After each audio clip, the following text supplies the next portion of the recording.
Et donc, entre-temps, on voit l'Atlantique 2 qui s'approche. Exactement, mesdames et messieurs, en face de vous, l'Atlantique 2 qui nous vient tout droit de la base de Landiway, c'est la 21F.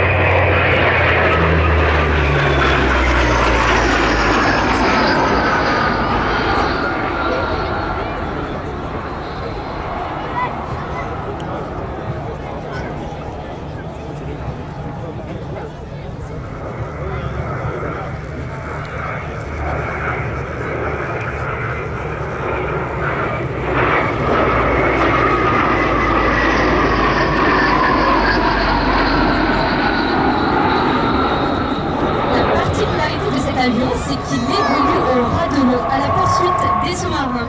Il est l'un des rares avions en service au monde, spécialement conçu pour la lutte anti-sous-marine de l'Atlantique. Il est capable de larguer deux moyens de détection. On va parler des bouées actives et passives. Alors, la bouée active, on ne sait pas s'il y a un sous-marin. On va donc mettre à l'eau une bouée qui va émettre un signal électromagnétique. Si le signal revient, c'est qu'il a forcément ricoché sur quelque chose de métallique, comme un sous-marin par exemple. Et la bouée passive, on sait là qu'il y a une présence d'un sous-marin.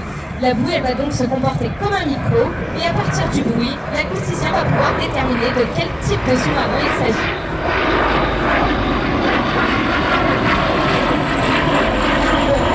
Le sous-marin est détecté. Maintenant, il faut être combatif pour réussir à garder contact avec lui. Le sous-marin ne se laisse évidemment pas faire, d'autant plus qu'il évolue dans son élément.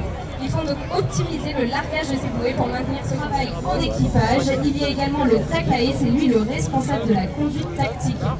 C'est le chef d'orchestre de la tranche tactique. Il compile toutes les informations qui ont été reçues par les autres spécialités pour définir la tactique et la présenter au commandant de bord. C'est également lui qui met en œuvre l'armement. Et oui, puisque l'Atlantique 2 peut délivrer des torpilles, des missiles Exocet et des bombes guidées laser.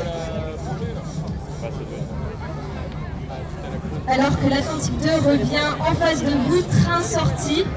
Sachez que dans la lutte contre un sous-marin ennemi, évidemment, l'Atlantique 2 s'inscrit généralement dans un dispositif avec une frégate, un caïman marine, donc un hélicoptère et régulièrement un SN1, un sous-marin nucléaire d'attaque. La coordination, la communication et la sécurité entre ces différents acteurs se doit être parfaite pour se partager la zone. Et c'est là que commence le jeu du chat et de la souris avec le seul sous-marin ennemi.